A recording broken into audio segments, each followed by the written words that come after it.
만약 내가 당신에게 역사상 가장 큰 정전이 번개도 해커의 공격도 지진도 아닌 것으로 시작되었다고 말한다면 믿겠는가?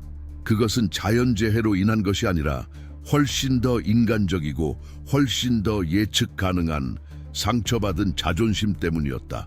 평범한 아침을 상상해보라. 커피가 준비되어 있고 차는 충전 중이며 아이들은 학교에 갈 준비를 하고 있다. 모든 것이 평소와 같다. 그런데 아무런 경고도 없이 불이 꺼진다. 한 거리나 동네가 아니라 뉴욕, 미시간, 일리노이 주 전체가 계산된 어둠, 그리고 가장 불안한 사실은 의도된 것이었다. 재난도 아니었고 테러도 아니었으며 기술적 오류도 아니었다. 단지 어제까지만 해도 가장 믿을 만한 무역 파트너였던 누군가의 정치적 결정이었다. 무해해 보였던 예의 바르고 정중한 이웃. 하지만 더 이상 과소평가당하기를 참지 않기로 한 이웃이었다. 온타리오가 상상도 못할 선언을 했을 때 바로 그런 일이 일어났다. 미국으로 수출되는 모든 전력의 비용을 25% 인상하겠다는 것이다. 그리고 더 나아가 워싱턴이 계속해서 캐나다산 제품에 관세를 부과한다면 전력 송출을 중단할 수도 있다는 은밀한 경고도 있었다. 손가락 하나 튕기듯. 그리고 바로 어둠이 찾아왔다. 그것은 미국이 상상도 못했던 한마디를 듣게 된 순간이었다. 우리는 당신들이 필요 없다. 당신들이 우리를 필요로 할 뿐이다. 수십 년 동안 미국은 캐나다를 마치 편안한 그림자처럼 여겨왔다. 숲과 눈, 그리고 좋은 이웃의 나라로. 하지만 이 조용한 북방의 이미지 뒤에서 캐나다는 준비하고 있었다. 인내하며. 그리고 그 시간이 오자 늘 양해를 구하던 그 나라는 행동으로 나섰다. 온타리오는 평범한 주가 아니다.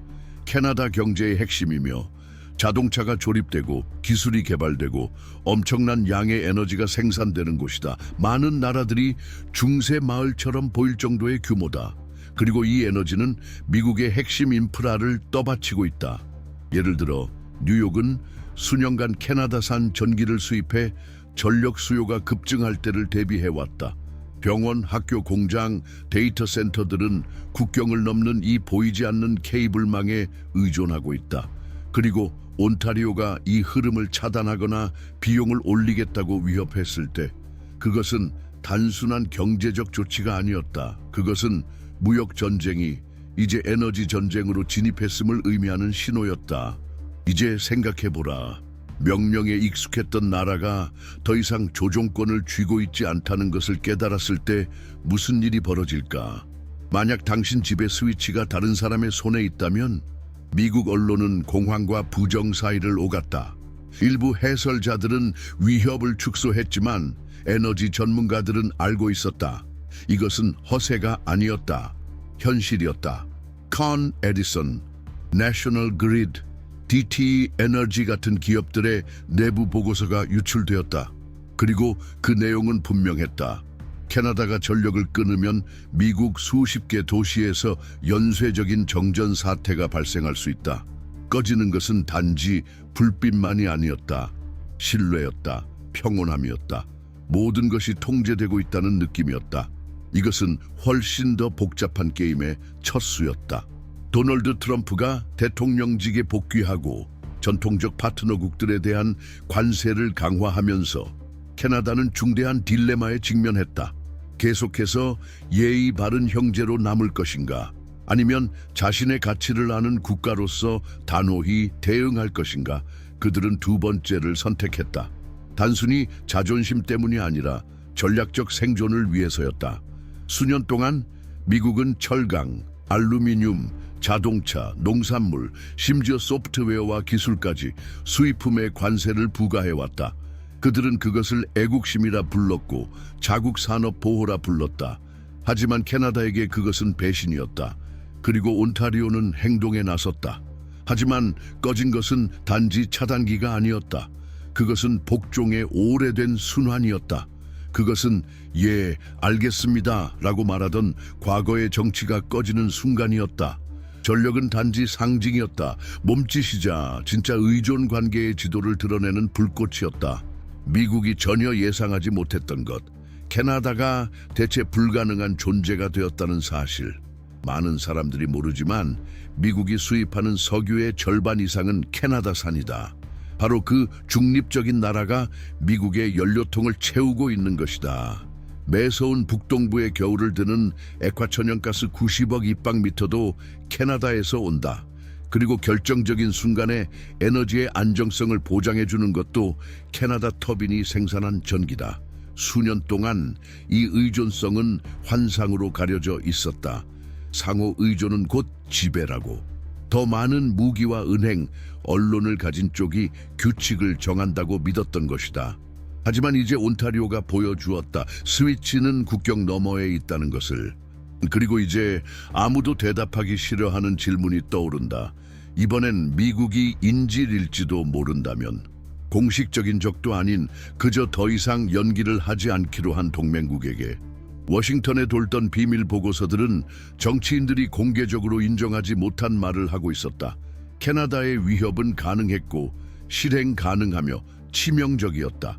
그리고 온타리오는 그 사실을 알고 있었다. 알고 있었고 기다렸다. 미국의 오만이 최고조에 달하는 그 순간을, 정부가 듣기보다 말하기를 좋아하게 된 그때를, 관세가 아무런 대화 없이 부과되고 동맹국들이 하인처럼 다뤄지며 외교가 트윗으로 대체된 바로 그 시점을, 바로 지금 수천 명의 미국인들이 겪고 있는 일이 있다. 캐나다가 경제보복의 두 번째 버튼을 눌렀기 때문이다. 자동차 산업, 그것도 아무 산업이 아닌, 아무 자동차가 아닌, 그 표적에는 이름과 성, 그리고 미래의 아우라가 있다. 테슬라. 미국 에너지 혁명의 상징, 혁신, 독립, 그리고 지위의 상징이 된 전기차. 당신이 언젠가 소유를 꿈꾸었거나 자랑스럽게 구입한 이웃이 있을 법한 그 모델, 이제는 지정학적 인질이 되었다. 미국에 대한 전력 공급을 차단하겠다는 경고 이후 온타리오는 물러서지 않았다. 오히려 전진했다. 그리고 가장 아픈 곳을 건드렸다. 미국의 엔진, 수십 년 동안 국가 정체성을 지탱해온 산업적 자부심을. 우리는 지금 디트로이트, 미시간 공장과 일자리, 땀과 약속에 대해 이야기하고 있다. 그리고 또 하나 더 상징적인 것, 바로 미국이 스스로 미래를 이끌고 있다고 믿어온 신념에 대해. 하지만 만약 그 미래가 국경 너머에서 만들어진 부품에 달려있다면? 테슬라는 미국 기업이지만 캐나다산 부품과 자재에 크게 의존하고 있다. 배터리 냉각 시스템부터 최첨단 센서까지 가장 진보된 모델에 들어가는 모든 것이 그렇다. 그리고 온타리오는 그 사실을 알고 있다. 오타와도 안다. 그리고 마크 칸이, 그는 그 누구보다 잘 알고 있다. 2024년 캐나다는 미국에 300억 달러 이상의 차량 및 자동차 부품을 수출했다. 예를 들어 디트로이트 조립 라인에서 사용되는 부품 4개 중 거의 하나가 캐나다산이었다. 그리고 이 부품들이 사라지거나 지연되거나 더 비싸지면 그 영향은 즉각적이다. 미시간주 플린트라는 작은 도시에서 공장들은 근무 일정을 재조정하기 시작했다. 감원 소문이 폭풍 전의 바람처럼 퍼지고 있다. 한 현장 관리자는 회의에서 이렇게 말했다.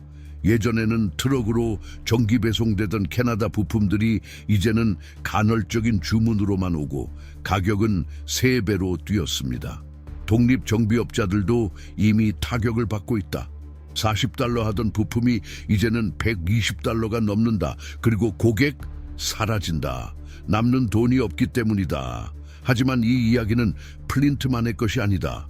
당신의 이야기이기도 하다. 시카고의 한 우버 기사도 마찬가지다. 한 달 말에 계산기를 두드려 보니 자신이 몰던 모델 3의 충전 비용이 예상보다 훨씬 뛰어 있었다. 휴스턴의 한 부부는 연료비를 피해 전기차로 바꾸려던 계획을 접어야 했다. 가격이 감당되지 않기 때문이다. 세크라멘토의 한 젊은이는 처음으로 더 깨끗한 세상에 기여할 수 있을 것 같았는데 이제는 자신이 만들지 않은 갈등에 꿈이 무너지는 것을 바라보는 중이다. 테슬라를 향한 공격은 단순한 경제적 타격이 아니다. 문화적 공격이다. 왜냐하면 테슬라는 단순한 브랜드가 아니라 하나의 약속이다. 더 기술적이고 더 지속 가능하며 미래와 연결된 새로운 미국의 약속. 그리고 지금 그 약속은 관세 전쟁이라는 차가운 논리에 의해 해체되고 있다. 이제 힘은 가장 크게 외치는 자가 아니라 아무도 눈치채지 못한 것을 공급하는 자의 손에 달려 있다. 그리고 캐나다가 미국산 전기차에 대한 자국 내 세금 인센티브를 폐지했을 때 피해는 2배였다. 첫째, 테슬라의 핵심 시장인 캐나다에서 판매가 위축된다. 둘째, 다른 자동차 제조사들에도 분명한 메시지를 던진다. 당신들도 다음 차례일 수 있다. 포드, GM, 리비안 모두 국경을 넘는 공급망에 의존하고 있다. 그리고 모두 경계 상태다. 도널드 트럼프는 예상대로 익숙한 방식으로 대응했다. 허세였다. 캐나다는 비열하게 행동하고 있다. 우리가 결국 이길 것이다. 어느 나라든 미국의 관대함을 당연시하면 안 된다고 말했다. 박수갈채를 받으며 연설하는 동안 현실의 미국인들은 연료, 전기, 부품 값에 더 많은 돈을 내고 있었다. 그리고 이 차이는 숨길 수 없다. 과거엔 국수주의적 수사가 강력해 보였지만 이제는 공허하게 들린다. 왜냐하면 표를 얻기 위한 편리한 애국심은 나사를 조이지 못하고 공장을 돌리지도 못하며 차고에 멈춰선 채 전기도 넣지 못하기 때문이다. 그 사이 캐나다는 다른 길을 걷고 있다. 유럽과 아시아와의 동맹을 구축하는 길, 프랑스, 영국, 일본과 에너지, 모빌리티, 산업 안보에 집중된 협정들이 이미 진행 중이다. 그리고 이 모든 것은 같은 메시지를 담고 있다. 세계는 미국 없이도 갈 준비가 되어 있다. 파리의 헤드라인은 캐나다를 서구의 새로운 신뢰할 수 있는 공급국이라고 칭한다. 도쿄에서는 캐나다산 육류 및 농업 기술 수입을 2026년까지 최대 40% 늘릴 계획을 이미 발표했다. 메시지는 분명하다. 미국이 혼자 놀겠다면 세계는 새로운 팀을 구성할 것이다. 그리고 그 중심에 있는 사람은 당신이다. 당신이 대가를 치르고 있다. 마트에서, 주유소에서, 할부금 고지서에서. 무언가 더 큰 일이 벌어지고 있다는 걸 느끼지만 권력자 누구도 그 진실을 인정하려 하지 않는 그 불편한 침묵 속에서. 왜냐하면 이건 단지 테슬라의 이야기가 아니기 때문이다. 폭탄이 아닌 청구서로 경제 전체가 해체될 수 있다는 이야기다. 힘이 부족해서가 아니라 자만심이 넘쳐서 한 나라가 경쟁력을 잃는 방식이다. 그리고 미국의 전기차 미래가 이성의 끈을 놓친 외교 정책의 인질이 된 방식이다. 당신은 지정학의 맛을 상상할 수 있는가?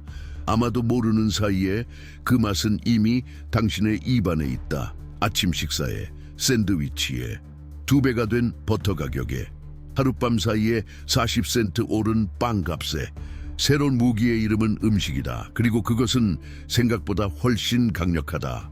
도시를 폭격하는 대신 냉장고 안에 버터를 교란시킨다면, 적이 그런 방식으로 공격해온다면 무슨 일이 일어날까? 캐나다는 정확히 어디를 공격해야 하는지 알고 있었다. 그리고 이번에는 즉흥적인 보복이 아니라 마크 카니 정부가 정밀하게 설계한 계획이었다. 논리는 간단했다. 미국이 제국처럼 행동하기를 고집한다면 그 제국은 굶주리게 될 것이다. 유채 카놀라, 밀, 우유, 쇠고기, 수정란. 일상에서는 평범해 보이는 제품들이지만 국제무역시장에서는 고도로 상호 연결된 체계의 핵심 조각들이다. 그리고 숫자는 거짓말을 하지 않는다. 2023년 한 해에만 캐나다와 미국 간의 농산물 무역 규모는 450억 달러를 넘어섰다. 당신은 알고 있었는가? 미국에서 사용되는 대부분의 카놀라유가 캐나다산이라는 것을. 미국 슈퍼마켓에서 팔리는 산업용 우유와 포장된 쇠고기의 상당수가 엘버타나 서스케처원 농장에서 왔다는 것을. 이제 그 흐름이 끊긴다고 상상해보라. 아니면 더 나쁜 경우 관세로 인해 가격이 급등하거나 쿼터제로 제한되거나 관료주의로 지연된다면. 부족 사태를 일으키기 위해 폭발이 필요한 건 아니다. 국경에서 멈춰선 트럭 한 대면 충분하다. 그렇다면 일반 소비자는 이런 걸 이해하고 있을까? 최근 몇 주 사이 곳곳에서 항의가 터져 나오기 시작했다. 위스콘신에서는 농민들이 지역 무역청 앞까지 행진하며 해명을 요구했다. 텍사스에서는 소비자들이 온라인 신고 그룹을 만들어 육류와 유제품 가격의 의심스러운 인상을 감시하고 있다. 로스앤젤레스의 일부 대형마트는 고객당 특정 품목의 구매 수량을 제한하기 시작했다. 그리고 울려 퍼지는 질문은 단순하다. 이게 시작일 뿐인가? 대답은 더 단순하다. 그렇다. 미국이 주권과 민족적 자긍심의 수사로 이야기를 덧칠하며 수습하려 애쓰는 동안 캐나다는 정밀하게 움직이고 있다. 그리고 가장 아이러니한 점, 이 식량 공격은 공개적으로 선언된 것이었다. 비밀도 아니었고 허세도 아니었다. 약속이었다. 적대적 조치가 지속된다면 우리는 아픈 곳에 대응할 것이다. 바로 미국 시민의 일상에서, 그것이 칸이 내가기 전 국민방송에서 발표한 말이다. 그런데 우리는 왜 이 상황에 놀라는가? 아마도 우리가 전쟁하면 탱크와 미사일을 떠올리도록 학습되어 왔기 때문일 것이다.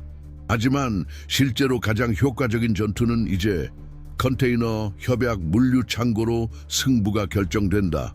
현대는 칼을 스프레드 시트로 교체했다. 그리고 수출 취소의 엑셀 한 줄이 바다의 군함보다 더 큰 파장을 일으킨다. 석유는 헤드라인을 만든다. 하지만 나라를 불안정하게 만드는 것은 바로 우유다.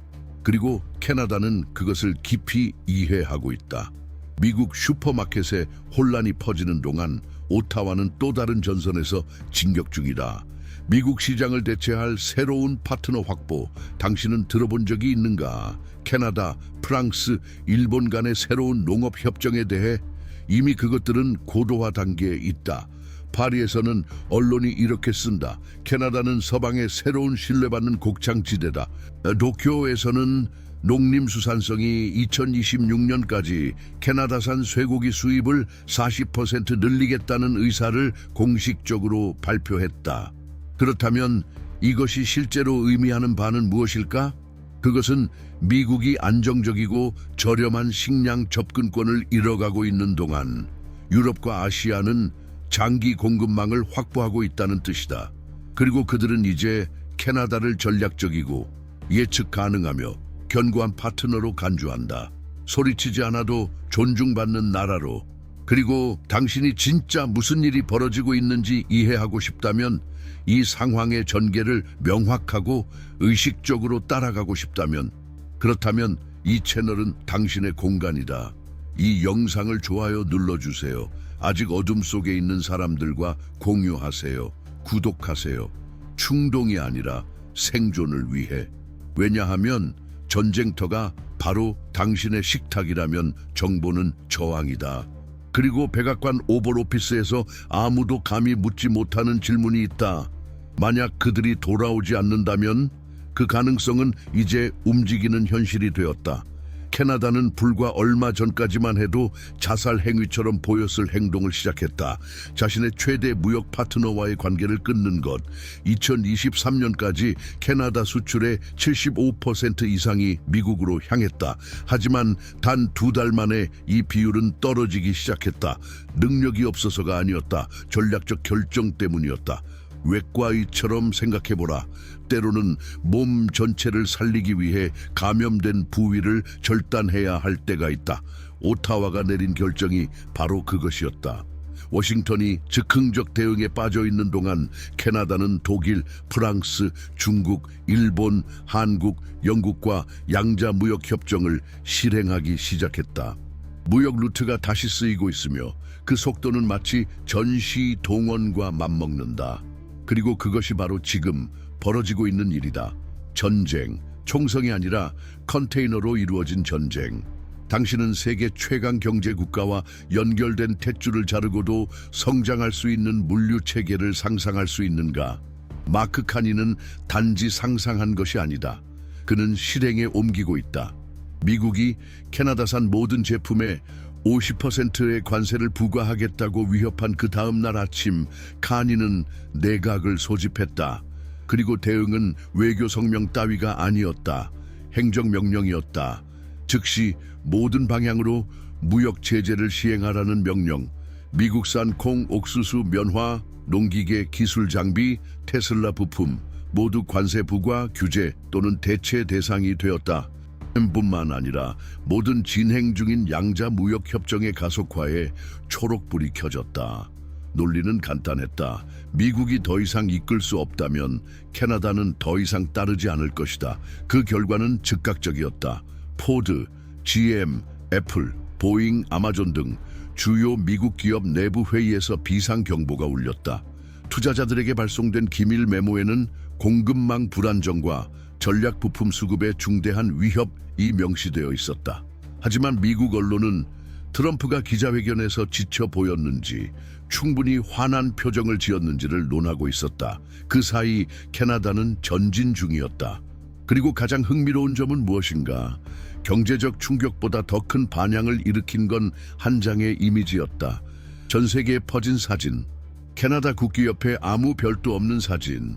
마크 카니가 홀로 서 있는 그 장면. 그것은 단순한 항의가 아니었다.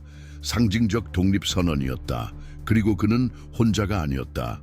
온타리오 주총리 더그 포드는 더 직설적으로 말했다. 미국 기업인들은 공포에 떨고 있다. 다만 두려워서 말 못할 뿐이다. 하지만 나는 말하겠다. 이 정책은 미국의 일자리, 기업, 신뢰도를 파괴하고 있다. 거리에선 반응이 일어났다. 몬트리올, 토론토, 밴쿠버의 미국 영사관 앞에서 시위가 열렸다. 전국 주요 언론은 공동사설을 냈다. 다시는 복종하지 않겠다. 해시태그 Try me sovereignty first, earnest not your state는 SNS에서 폭발했다. 한 나라의 문화적 전환점. 캐나다는 공식적으로 예의 바른 형제가 되기를 그만두었다. 그리고 이제 수세기 만에 처음으로 미국은 무시당하는 기분이 어떤 것인지 깨달았다. 하지만 이 단절을 감정적으로만 보지 마라. 이 모든 것은 철저히 계산된 합리적 판단이다. 캐나다의 첫 번째 제재는 미국의 취약한 산업을 정조준했다. 자동차 부품 면화, 곡물 비료, 그러나 이미 다음 단계도 계획되어 있다. 모든 전략 계약에서 미국을 점진적으로 배제하는 작업. 예를 하나 들어보자. 테슬라는 곧 고정밀 내비게이션 센서에 접근할 수 없게 될 것이다. 이 센서는 온타리오에서만 생산되었다. 존 디어. 미국 농기계 거물 기업은 몬트리올 공장에서 오던 토양 제어 전자장비를 잃을 위기에 처했다. 아마존조차도 물류센터를 재배치하기 시작했다. 상호 보복의 가능성 때문이다. 내부적으로 그 파장은 치명적이었다. 오하이오, 인디애나, 아이오와 등 주요 생산주에서는 근무교대 감소, 일부 해고, 투자 보류 현상이 이미 시작되었다. 하지만 공화당 정치인들은 침묵 중이다. 모든 것이 통제되고 있다. 미국은 절대 무릎 꿇지 않는다는 레토릭의 감옥에 갇혀 있다. 그러나 이건 무릎을 꿇는 문제가 아니다. 뒤처지는 문제다. 어떤 말은 실수가 아니라 모욕이다. 2025년 3월 10일 전 세계가 한 화면 앞에 멈춰 섰다. 그리고 몇 초 동안 환호도 야유도 박수도 없었다. 정적, 붕괴 직전의 침묵. 왜냐하면 미국 정부가 발표한 내용은 정책이 아니었기 때문이다. 그것은 제안으로 위장한 모욕, 굴욕이었다. 우리는 캐나다산 제품에 부과된 50%의 관세를 철회하고 싶습니다. 하지만 그 대가로 캐나다는 미국의 51번째 주가 되는 것을 고려해야 합니다. 이건 농담이 아니었다. 외교적 실수도 아니었다. 인쇄되고 낭독되고 전 세계에 방송된 공식적인 제국의 최후 통첩이었다. 하지만 캐나다는 그것이 무엇을 의미하는지 정확히 알았다. 최후의 방울. 그리고 마치 수십 년간 이 순간을 준비한 듯 캐나다는 더 이상 증명할 필요가 없는 이에 냉정함으로 응답했다. 마크 카니. 그는 카메라를 응시하며 단 4마디를 말했다. 역사에 남을 말이었다. 캐나다는 매물로 나온 나라가 아니다. 영어 원문 Canada is not for sale. 그 순간 국경은 더 이상 지리적 경계가 아니라 도덕적 경계가 되었다. 이 말이 어떤 반향을 일으켰는지 말로 표현하기는 어렵다. 오타와에서는 수많은 시민들이 거리로 나왔다. 광장이 항의로 가득 찼고 신문사들은 공동사설을 발표했다. Earnest not your state 같은 해시태그는 전략가들조차 예측하지 못한 속도로 바이럴되었다. 캐나다 국기는 의회 앞에서 단독으로 개양되었다. 미국 국기 없이. 시각적으로 시대가 끝났음을 상징하는 장면이었다. 그리고 만약 당신이 이것을 과장이라 생각한다면 잠시 숨을 고르라. 왜냐하면 지금부터가 더 충격적이기 때문이다. 이 제안은 절박한 순간에 나온 실수가 아니었다. 신념을 가지고 내놓은 계획이었다. 트럼프와 그의 팀에게 이것은 해결책이었다. 전 세계에게 이것은 역사적 모욕이었다. 캐나다에게는 완전한 결별을 확신하게 만든 순간이었다. 그리고 캐나다의 반응은 상징적일 뿐 아니라 전략적으로도 파괴적이었다. 72시간도 안 되어 카니 정부는 새로운 보복 조치를 발표했다. 하지만 이번엔 종결의 어조였다. 존 디어, 보잉, 캐터필러, 마이크로소프트, 애플, 미국의 주요 기업들이 우선 검토 대상 목록에 올랐다. 그리고 동시에 미국을 대체할 영구적 무역 파트너와의 협상 개시가 공식 발표되었다. 사용된 표현이 바로 그것이었다. 영구적 파트너 데피니티브. 중국, 한국, 프랑스, 독일, 일본 각국의 대표단이 소환되었고 취리히, 도쿄, 파리에서 회담이 진행되었다. 미국 언론은 철저히 배제된 차에 이제 그 계획은 단순한 보복이 아니라 완전한 대체 전략이 되었다. 그리고 이 시점에서 경제적 충격은 제도적 지진으로 번졌다. 그동안 로비와 특권에 의해 보호받던 미국 기업들이 이제는 공개적으로 목소리를 내기 시작했다. GM의 내부 메모가 캐나다 언론에 의해 유출되었는데 이렇게 쓰여 있었다.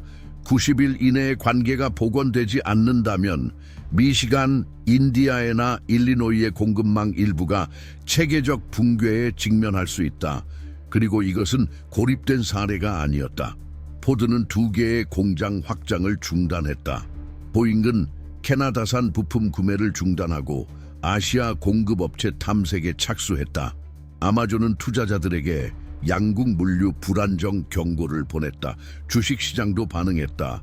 다우존스는 하루 만에 1200포인트 급락, 나스닥은 2020년 이후 최대 하락폭 기록, S&P 500은 4주 만에 10% 손실 누적.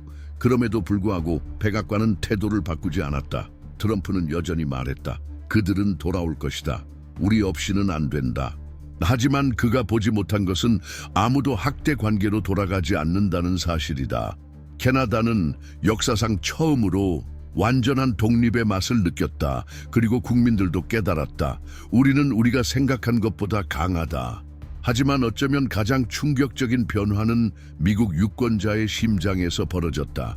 피츠버그, 오마하, 버펄로, 이 도시들은 자신들이 희생당하고 있다는 것을 인식하기 시작했다. 해고된 노동자들, 해외 시장에 접근하지 못하는 농부들, 운행 중단된 트럭 운전사들, 하나하나씩 트럼프의 수사적 기둥들이 현실 속에서 무너지고 있었다. 그리고 그 와중에 공군 참전 용사이자 전 공화당 하원 의원인 애덤 킨징어의 한마디가 언론과 SNS를 뒤흔들었다. 당신은 케첩 묻은 손으로 텔레비전 앞에서 민주주의 붕괴를 지켜본 남자에게 당신의 나라를 맡길 수 있습니까? 그 문장은 바이럴되었고 그와 함께 공화당 내부의 균열이 본격적으로 드러났다. 한때 영웅처럼 떠받들던 트럼프를 이제는 공공연히 의심하고 비판하는 사람들이 그의 지지층 안에서조차 나오기 시작한 것이다. 수십 년 동안 미국은 자신들이 북미의 영혼이라고 믿어왔다. 왜냐하면 가격을 정하고 계약을 지시하고 조건을 설정했던 쪽이 자신들이었기 때문이다. 하지만 하나의 중요한 사실을 간과했다. 몸이 피를 돌린다. 그리고 그 몸은 캐나다다. 캐나다산 석유의 98% 이상이 미국으로 수출되어 왔다. 지리적 이유도 있었지만 관성, 관습, 편의성 때문이기도 했다. 하지만 한쪽 파트너가 주인처럼 행동하기 시작하면 다른 쪽은 출구를 찾기 시작한다. 그리고 캐나다는 단지 그 출구를 찾은 것이 아니라 직접 만든 것이다. 오로라 프로젝트, 아우로라 프로젝트는 트럼프가 대통령으로 복귀하기 전부터 시작되었지만 그의 재선과 함께 역사상 보기 드문 전략적 명확성으로 가속화되었다. 이 프로젝트를 통해 캐나다는 자국의 에너지, 산업, 무역 정책을 완전히 재설계했다. 미국의 요구로부터 독립적인 진정한 대안을 구축하기 위해서였다. 구체적인 예시가 필요하신가? 트랜스 마운틴 확장 프로젝트는 석유 수송 능력을 3배 이상 늘렸다. 이전에는 하루 30만 배럴 정도를 수송했지만 이제는 89만 배럴이다. 엘버타 주에서 태평양 연안까지 직행, 그리고 그 다음은 아시아로, 세계로. 워싱턴을 통과하지 않는다. 미국의 승인도 필요 없다. 협박은 더 이상 통하지 않는다. 이것이 무엇을 의미하는지 상상해 볼 수 있는가? 늘 누군가에게 얻어 타기만 하던 사람이 이제는 자신의 기차를 직접 운전하고 행선지도 직접 결정하는 것이다. 하지만 이것은 시작에 불과하다. 두 번째 핵심 축은 LNG 카나다라는 이름의 프로젝트다. 400억 달러 규모, 캐나다 역사상 최대의 민간 프로젝트. 그 목표는 캐나다를 세계 최대 액화 천연가스 LNG 수출국 중 하나로 만드는 것. 그렇다면 그 선박들은 어디로 향할까? 일본, 한국, 중국, 인도. 미국이 벽을 쌓고 있을 때 캐나다는 에너지를 실은 선박을 보낸다. 그리고 그것도 단지 석유와 가스만의 문제가 아니다. 신뢰, 예측 가능성, 협박 없는 힘. 이 세 가지가 오늘날 세계가 가장 중시하는 가치다. 그리고 가장 당황스러운 점은 이것이다. 미국도 언젠가 다시 캐나다를 필요로 하게 될 것임을 알고 있다는 사실이다. 미국 에너지정보청 EEA의 자체 전망에서도 셰일오일과 국내 인센티브에도 불구하고 2030년까지는 다시 순수입국이 될 것이라 예측하고 있다. 수요는 공급을 초과할 것이다. 그때 캐나다가 더 이상 기다려주지 않는다면 대신 석유를 공급할 나라들은 불안정하거나 멀리 있거나 정치적으로 적대적인 국가들일 수밖에 없다. 그 결과는 가격 폭등, 운송 비용 상승, 구조적 인플레이션, 통제할 수 없는 강대국에 대한 규류적인 의존, 이 모든 것이 왜 벌어졌는가? 협상 대신 관세로 협박하는 것을 선택했기 때문이다. 그리고 이제 판이 뒤집혔다. 캐나다는 더 이상 관계 회복을 원하지 않는다. 미국의 승인 없이도 전 세계에서 자신의 위치를 재건하려 한다. 이 계획은 에너지에만 국한되지 않는다. 훨씬 더 넓은 의미를 가진다. 송유관과 함께 따라온 것은 협정들이다. 유엔 외교 무대에서 유럽과 아시아 외교관들 사이에 새로운 표현이 돌기 시작했다. 북방협정, 팍토 보레알. 아직 비공식적인 개념이지만 점점 실체를 갖추고 있다. 전통적인 초강대국의 영향력 밖에서 협력하려는 중견 국가들의 블록. 그리고 이 움직임을 이끄는 나라는 캐나다.